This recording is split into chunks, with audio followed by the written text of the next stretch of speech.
Bien, bonjour. Toujours dans le cadre de la préparation à la session CRPE 2024, je vous propose donc pour compléter le corrigé du groupement 2. Donc aujourd'hui, il sera question de l'exercice 4, 5 et 6.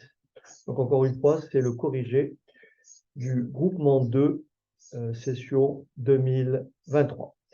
Donc au travers de ces séquences-là, vous ferez une idée de ce qui est attendu au CRPE.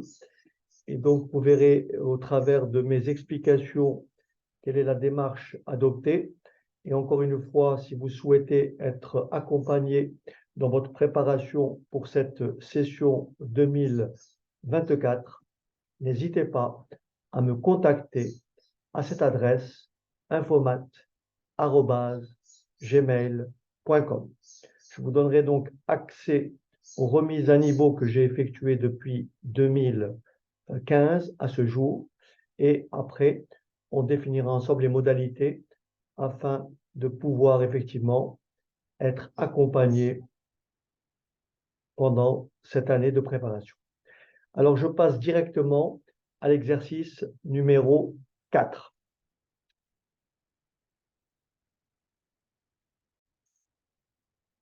Donc, l'exercice 4 est un exercice donc, de probabilité. Il dit ceci, donc 2 élèves de CM2, Jeanne et Teddy, jouent à la bataille navale. Donc, je pense que vous savez ce qu'est une bataille navale. Il s'agit d'un jeu de société appelé également toucher, couler. Les deux joueurs doivent commencer par placer 4 navires horizontalement ou verticalement sans chevauchement. D'accord? Sur le grid de 8 lignes et 8 colonnes. Donc, on a une grille de 8 lignes, 8 colonnes. Je vous montrerai le schéma juste après. Alors, bien sûr, grille de 8 lignes, 8 colonnes, tenue secrète. Alors, nous avons donc un navire de 2 cases, 2 navires de 3 cases et un navire de 4 cases. Donc, le schéma, c'est celui-là. Vous voyez bien, vous avez 8 cases, verticalement et horizontalement. Là, vous avez 2 navires de 3 cases. Vous avez un navire qui représente 2 cases et vous avez un navire qui est représenté par 4 cases. Hein, c'est pour juste matérialiser ce qui est indiqué. Donc, un navire de 2 cases, 2 navires de 3 cases et un navire de 4 cases. Ils doivent ensuite tenter de faire couler les navires adverses en touchant toutes les cases de chaque navire de l'autre joueur. Pour cela, chacun à son tour énonce une case de la grille sous le format lettre nombre. Par exemple, C2. Par exemple, C2, ça va être cette case-là. C2. F5, ça va être cette case-là. OK. F1, ça va être cette case-là et on dira toucher. Et si je fais F1 toucher et ensuite je dis E1 toucher, là je dirais E1, donc F1 toucher. Ensuite je dis E1 et si je dis toucher, je dirais couler. Donc un navire est coulé lorsque les 2 cases sont touchées. Le navire à 4 cases sera coulé lorsque les 4 cases seront touchées. Alors je reviens à l'énoncé. Donc là, si vous voulez, comme vous n'avez pas l'énoncé devant les yeux, je vous ai donné une forme d'anticipation. Tout ça, bien sûr, est livré dans la consigne qui vient juste après. Alors, ici, on vous dit, pour cela, chacun à son tour énonce une case de la grille sous le format lettre nom, par exemple, C2. Lorsque un joueur énonce une case, son adversaire répond « Allô » si la case énoncée est vide. Autrement dit, si on dit C2, je répondrai « Allô ». Si je dis E1, je répondrai « Touché ». Et donc, allô si la case énoncée est vide. Touché si la case énoncée est occupée par un morceau du navire. Rappelez-vous, nous avons un navire qui a 2 cases, nous avons des navires qui ont 3 cases, et nous avons des navires qui ont 4 cases. Donc, lorsqu'on touche partiellement un navire, on dit toucher. Et si les autres parties du navire n'ont pas été touchées encore, autrement dit, on dira toucher, couler, si la case énoncée est occupée par un morceau de navire et si toutes les autres parties du navire ont été touchées. Donc, on a du halo lorsqu'on rate notre cible. On a du toucher lorsqu'on touche partiellement un navire. On a du toucher, couler lorsqu'on a atteint ou touché toutes les parties du navire. Très bien. Le gagnant est le joueur qui fait couler chez son adversaire tous les navires au sens de toucher toutes les cases de chacun d'eux avant que les siens ne le soient. D'accord? Donc c'est le premier qui aura coulé tous les navires de la partie adverse.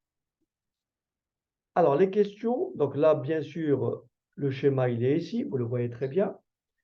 Donc voici la grille de Teddy. Donc Teddy a choisi cette grille-là. C'est lui qui a placé donc le navire à deux cases, il y en a un seul. Le navire à 3 cases, il y en a 2. Et le navire à 4 cases, il y en a un seul. Les 4 bateaux, donc il y a bien effectivement 4 bateaux. Les 4 bateaux sont schématisés par des rectangles gris. On suppose qu'à chaque tir, Jeanne choisit au hasard et de manière équiprobable. On se place ici dans une situation d'équiprobabilité. D'accord? Donc, choisir au hasard et de manière équiprobable, probabilité égale, une case de la grille qu'elle n'a pas énoncée précédemment. Autrement dit, elle a autant de chances de désigner la case B1 que de désigner la case G3. Et au total, comme notre tableau comporte 8 fois 8 cases, soit un total de 64 cases, la probabilité de désigner la case C1, c'est 1 sur 64. D'accord? 1 sur 64, puisqu'il y a équiprobabilité. Alors, petit 1, au premier essai, quelle est la probabilité que Jeanne touche un bateau? Donc, pour que Jeanne touche un bateau, il faut qu'elle atteigne une des cases grisées. On a dit qu'au total, nous avons 64 cases. Le nombre de cases grisées, donc c'est 4, 4 et 6, 10, 10 et 2, 12. Donc, la probabilité que Jeanne touche, la probabilité que Jeanne touche la probabilité que Jeanne touche un bateau est tout simplement égale à, donc cette probabilité-là, c'est tout simplement égal au nombre de cas favorables, 12, sur le nombre de cas possibles, 64. Autrement dit, il y a 12 cases grises sur un total de 64 cases.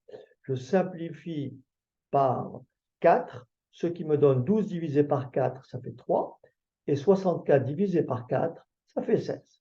Donc la probabilité que Jeanne touche un bateau est de 3/16. Maintenant, quelle est la probabilité que Jeanne ne touche aucun bateau? Donc là, on peut tenir 2 raisonnements.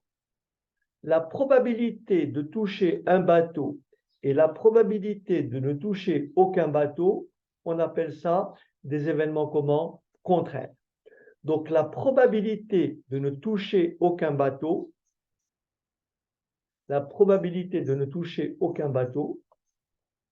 c'est tout simplement 1.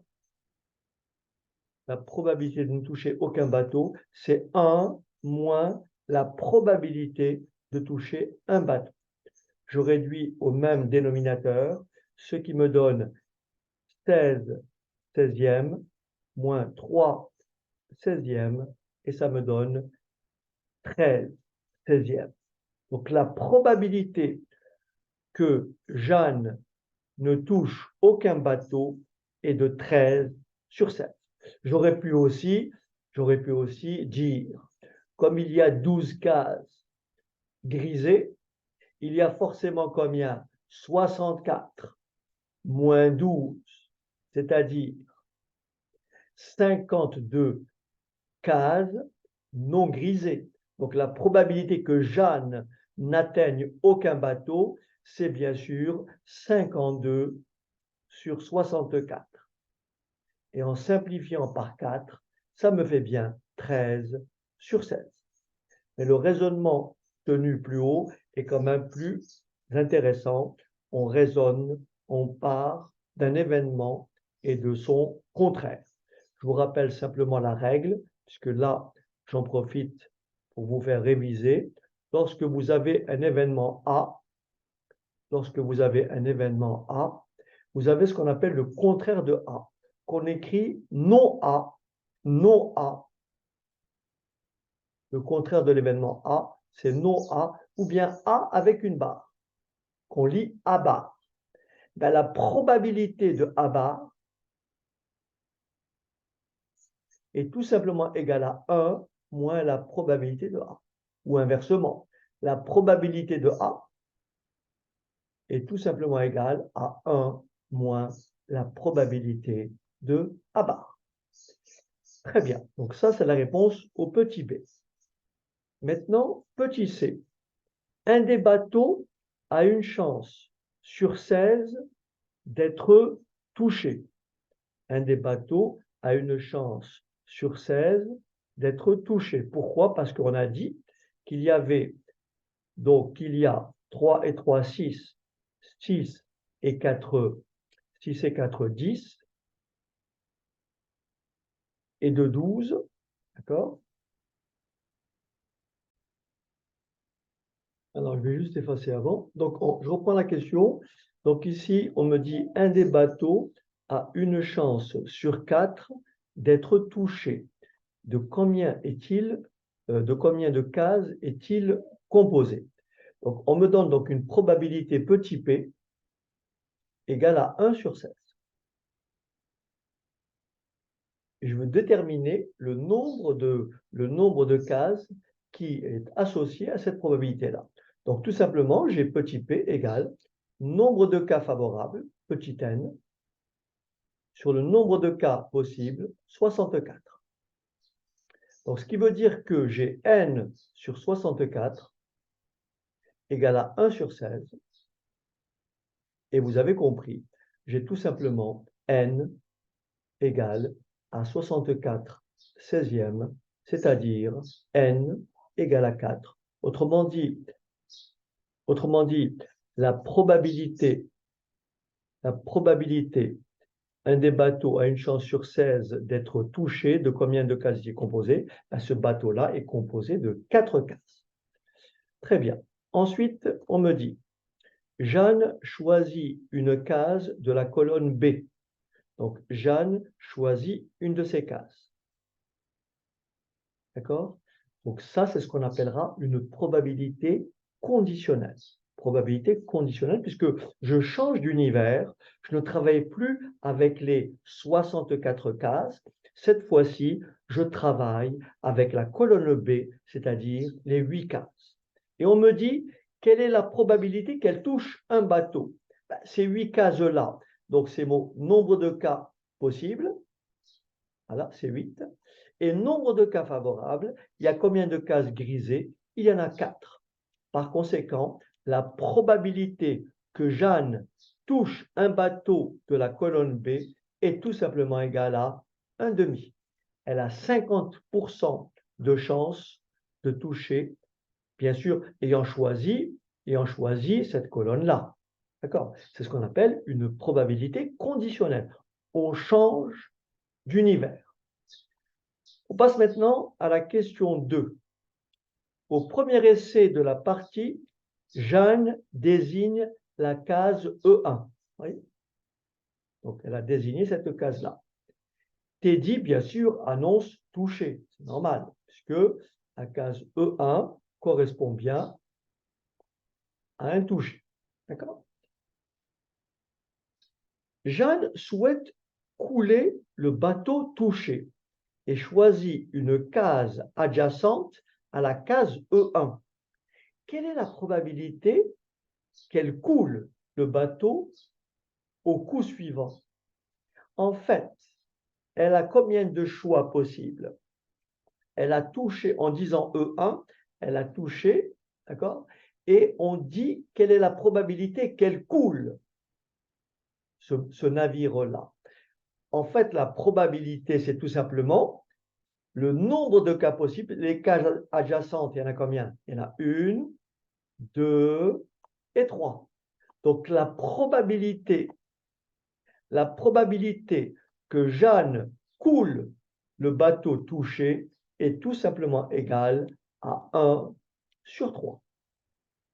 Probabilité égale à 1 sur 3. Ensuite, dernière question. Teddy annonce allô. Ça veut dire raté. Pour les 2 premiers essais de Jeanne. Donc, Jeanne fait 2 essais et bien sûr, elle a raté sa cible. Quelle est la probabilité de toucher un bateau pour son 3e essai? Donc, Jeanne a fait 2 premiers essais infructueux, ce qui veut dire que maintenant, son univers n'est plus limité à 64 cases. Il ne lui reste plus que combien de cases possibles?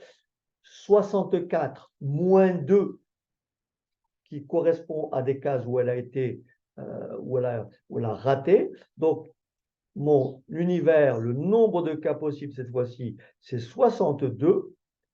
Et bien sûr, il reste combien de cas favorables? Là, ça ne change pas. C'est bien sûr 12 sur 62. Et donc, la probabilité est donc égale à 6 sur 31. Donc, voilà pour le corrigé de l'exercice 4.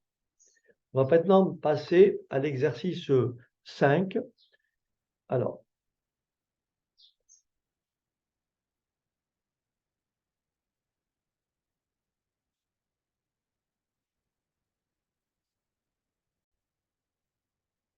exercice 5, donc un exercice de conversion des températures en degrés Fahrenheit et en degrés Celsius.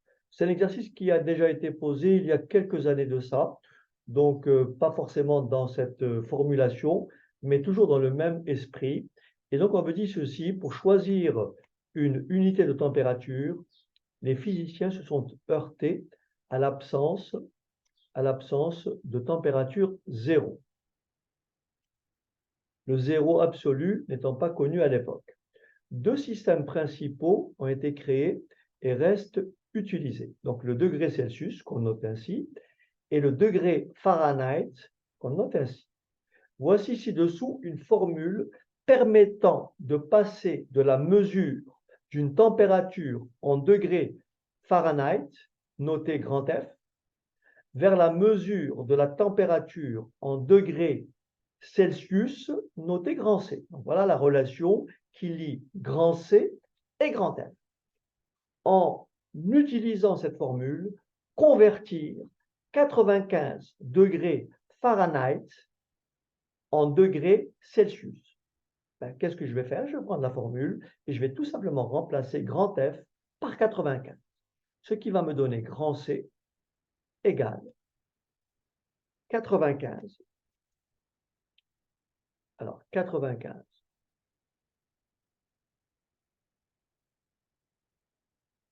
moins 32 multiplié par 5 neuvièmes. Alors, 95 moins 32 fois 5 neuvièmes, je vous laisse faire le calcul. Je pense que ça fait 35 degrés. Je vais juste m'assurer que ma réponse est exact.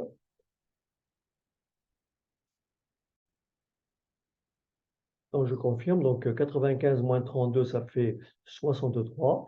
Et 63 fois 5 neuvièmes. Je simplifie. 63 divisé par 9, ça fait 7. 7 fois 9, 7 fois 5, pardon, 35. Donc, 95 degrés Fahrenheit égale tout simplement à 35 degrés Celsius.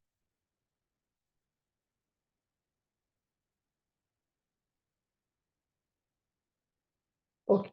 Maintenant, en utilisant cette formule, convertir 5 degrés Celsius en degrés Fahrenheit. Donc, cette fois-ci, mon équation, c'est tout simplement grand F moins 32 multiplié par 5 neuvièmes égale à 5 degrés Celsius. Voilà. Bien sûr, je multiplie les deux membres par l'inverse de 5 neuvièmes, c'est-à-dire par 9 cinquièmes, ce qui me donne F moins 32. Alors là, je détaille pour ceux qui ne sont pas familiers avec ces manipulations. Donc, 5 neuvièmes fois 9 cinquièmes, je multiplie par l'inverse. Et comme j'ai multiplié par 9 cinquièmes à gauche, je multiplie par 9 cinquièmes à droite. Voilà. Et là, je simplifie, donc ça fait 1. Ça me laisse donc F moins 32, F moins 32 égale à 9, ce qui me donne F égale tout simplement, alors donc je répète, donc 5, ce qui me donne tout simplement grand F égale, je rajoute plus 32 aux deux membres, plus 32, ça fait donc 41 degrés Fahrenheit. Donc ça, c'est pour la conversion, c'est 5 degrés Celsius est tout simplement égal à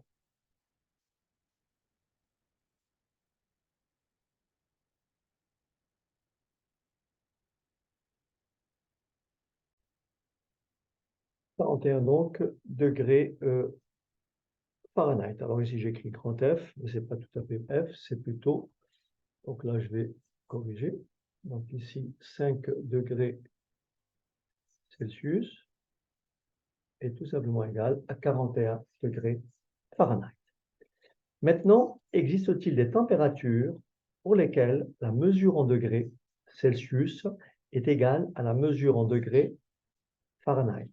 D'accord? Donc pour ça, je vais donc tout simplement résoudre une équation. Et je vais remplacer donc grand F, je vais poser grand F égale grand C. Là, je vais supposer que la mesure en degrés Fahrenheit est égale à la mesure en degrés Celsius. Je vais donc déterminer cette valeur. Et je vais donc écrire grand C égale grand F qui sera égal à grand C, moins 32, que multiplie 5 neuvièmes. Très bien. Donc, il y a plusieurs façons de faire ça. Donc, l'idée très simple, c'est de multiplier les deux membres par 9 cinquièmes. Donc, ici, qu'est-ce que je vais faire? Je vais donc écrire C 9 cinquièmes fois C égale C moins 32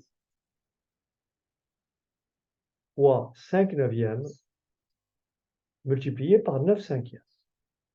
Vous avez compris qu'en multipliant 5 neuvièmes par 9 cinquièmes, ça me fait 1. Autrement dit, ça revient à dire, pour passer de là à là, je divise par 5 neuvièmes, donc je multiplie par l'inverse. Mais là, j'ai pris le soin de détailler les calculs pour que vous ayez compris la démarche. Donc ici, ça me fait bien 9 cinquièmes de C égale à C moins 32. Je rajoute moins C aux deux membres, donc je fais plus C moins C, ça me fait 0. Ça me laisse donc ici 9 cinquièmes de C moins C égale moins 32. Très bien. Là, j'ai à additionner ces deux nombres. Autrement dit, pour le faire, il faut les réduire au même dénominateur qui est égal à 5. Donc, C, c'est quoi? C'est 5 cinquièmes de C. Donc, si vous permettez, je reprends un peu plus loin ici. Donc là, j'écris 9 cinquièmes de C moins 5 cinquièmes de C égale moins 32. J'ai donc 9 moins 5, ça fait 4 cinquièmes de C égale moins 32. Donc maintenant, vous commencez à être habitué. Il y a deux possibilités où je dis je multiplie les deux membres par 5 quarts, ou alors je dis je divise les deux membres par 4 cinquièmes. Mais en divisant ici par 4 cinquièmes, ça fait 1. Mais diviser moins 32 par 4 cinquièmes revient à le multiplier, donc à multiplier moins 32 par l'inverse de 4 cinquièmes qui est égal à 5 quarts. J'en déduis donc grand C égale moins 32 multiplié par l'inverse de 4 cinquièmes, c'est-à-dire 5 quarts. Et là, je fais mon opération. Moins 32 sur 4, ça fait moins 8. Moins 8 fois 5, ça me fait tout simplement, moins 8 fois 5, ça me fait tout simplement moins 4. Alors ici, moins 5, ça me fait moins 40. Là, je vais effacer, pour écrire ma réponse. Donc, je vais trouver ici grand C égale moins 40. Ça veut dire tout simplement que moins 40 degrés Celsius est tout simplement égal à moins 40 degrés Fahrenheit. Voilà pour l'exercice 5. On passe maintenant au dernier exercice, exercice numéro 6. Très bien. L'exercice 6 dit ceci. Un professeur des écoles d'une classe de CE1 présente à ses élèves une règle de calcul qui permet de déterminer avec ses 10 doigts et ses 10 orteils, que je ne vous montre pas, le produit de deux nombres entiers compris entre 5 et 10. En utilisant bien sûr les résultats des tables appris précédemment, autrement dit, il faut connaître les tables à partir de 5, 5 fois, de 5 à 10, n'est-ce pas? Et il s'appuie sur l'exemple suivant. Admettons qu'on veuille effectuer le produit, la multiplication de 6 par 7. On veut calculer 6 fois 7. Alors voilà ce qu'il dit. Avec le pied et la main gauche. Je vous montre simplement la main gauche. On lève 5 orteils que je ne vous montre pas et un doigt. On lève un doigt pour représenter le 6. C'est-à-dire les 5 orteils et le doigt, ça fait 6. Ça, c'est pour la main gauche et le pied gauche. Avec le pied et la main droite, on lève toujours 5 orteils, donc on lève le pied. Et cette fois-ci, nous avons 7. On va donc lever 2 doigts. Vous voyez, donc j'ai 2 et 1. 2 plus 1, ça fera le nombre de dizaines. Donc, regardez ce qu'on vous dit. Pour le calcul, on ne regarde que les mains et on procède de la manière suivante. La somme du nombre de doigts nous indique le nombre de dizaines. Je lis combien de doigts? Il y en a 3. Ce qui veut dire que j'ai 3 dizaines. Donc 3 fois 10, 30. Maintenant, comment fait-on pour déterminer les unités? Voilà ce qu'on fait. Donc, maintenant, la somme des doigts levés nous indique le nombre de dizaines. Le produit des doigts abaissés. Vous voyez, les doigts abaissés. J'ai ici un doigt levé, donc j'ai 4 doigts abaissés. Ici, j'ai 2 doigts levés, donc j'ai 3 doigts abaissés. Donc là, j'en ai 4 et là, j'en ai 3. Et je fais le produit des deux. 4 fois 3, ça fait 12. Et 12 plus les 3 dizaines, 12 plus 30, ça me fait bien 42. Donc voilà le principe. Je vous laisse donc, je vais éviter donc de continuer à vous montrer ça avec les doigts. Donc c'est une notion qui est relativement simple à mettre en place. Donc on va appliquer cette règle pour calculer le produit de 6 fois 8. Pour le produit de 6 fois 8, qu'est-ce qu'on fait? On dit que on va donc lever un doigt pour faire 6. Donc, on a les orteils 5. Combien on doit rajouter à 5 pour faire 6? On doit donc rajouter, alors attention, j'ai du mal à, voilà. On doit donc rajouter, donc ici, on doit rajouter, donc on doit lever un doigt. Voilà. On doit donc lever un doigt. Donc j'écris ici 6 fois 8. Donc on lève un doigt de la main gauche et on lève 3 doigts, parce que 5 plus 3, 3 doigts de la main droite. Ce qui me fait un total de 1 plus 3, ça fait 4 dizaines. Donc ça me fait combien? 4 dizaines, ça me fait donc 40. Maintenant, j'ai levé un doigt de la main gauche, ça veut dire que j'en ai combien de baissés? J'en ai 4. J'ai levé 3 doigts de la main droite, j'en ai donc combien de baissés? J'en ai 2. Et je fais le produit des deux. 4 fois 2, ça fait 8. J'ai donc au total 4 dizaines. 4 fois 10, ça me fait 40. Plus 4 fois 2, ça me fait 8. Et j'obtiens bien 40 plus 8, ça me fait bien 48. Alors, admettons qu'on veuille, je vous donne le cas extrême, on veuille par exemple faire, je ne sais pas moi, 8 fois 8. Allez, 8 fois 8. Ce n'est pas demandé, c'est juste pour vous montrer comment ça marche, pour ceux qui n'auraient pas compris. 8 fois 8, donc j'ai toujours mes 5 orteils du pied gauche. Donc je lève combien de doigts? 3 doigts de la main gauche. Et je lève, bien sûr, que j'ai 8 ici, donc je lève 3 doigts de la main droite.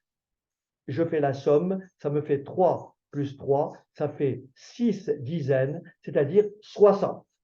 J'ai levé 3 doigts, donc j'en ai abaissé combien? 2. J'ai levé 3 doigts, donc j'en ai abaissé combien? 2. Et je fais le produit des deux. 2 fois 2, 4. Là, j'ai 6 dizaines. 6 fois 10, 60, plus 2 fois 2, 4. Ça fait bien 64. Voilà comment ça marche. Maintenant, on passe à la question 2. On le passe à la question 2. On me dit ceci. On note petit g, le nombre de doigts levés de la main gauche. Et petit d, le nombre de doigts levés de la main droite. Que représente 5 moins g? Si j'ai g doigts levés, j'ai donc 5 moins g doigts de la main gauche abaissés. Je répète, j'ai donc 5 moins g doigts de la main gauche abaissés.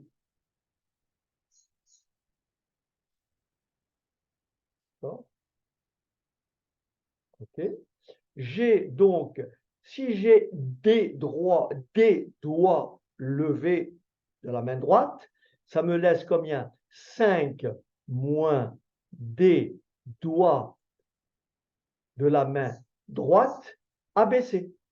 Donc, 5 moins G, c'est le nombre de doigts de la main gauche abaissés, et 5 moins D, c'est le nombre de doigts de la main droite abaissés. Démontrer l'égalité suivante. Alors, donc ça, démontrer l'égalité suivante. Alors, je vais juste changer de stylo un peu épais. Voilà. Alors, démontrer l'égalité suivante. Donc ici, je vais donc développer 5 plus G. 5 plus G, facteur de 5 plus D. 5 plus D. D'accord. Et donc ici, ça me fait 25. 5 fois 5. J'applique la règle de la distributivité. Là, j'ai une double distributivité. Je vais distribuer donc 5 aux deux termes.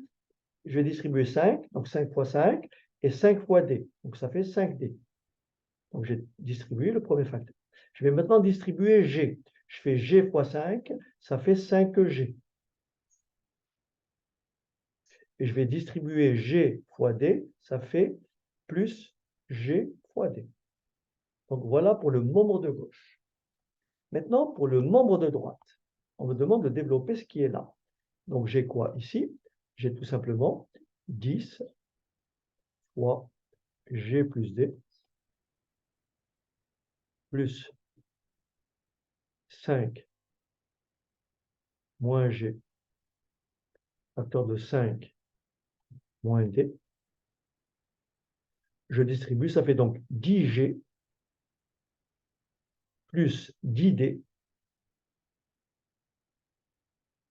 d'accord, plus 5 fois 5, 25. 5 fois moins D, moins 5D.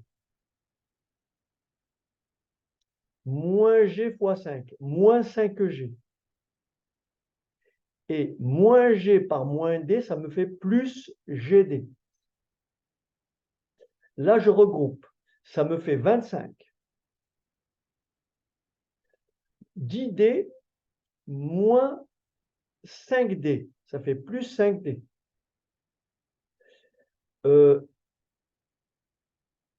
10G moins 5G. Ça me fait plus 5G. Et ça me laisse ici plus GD. Donc, j'ai bien établi l'égalité.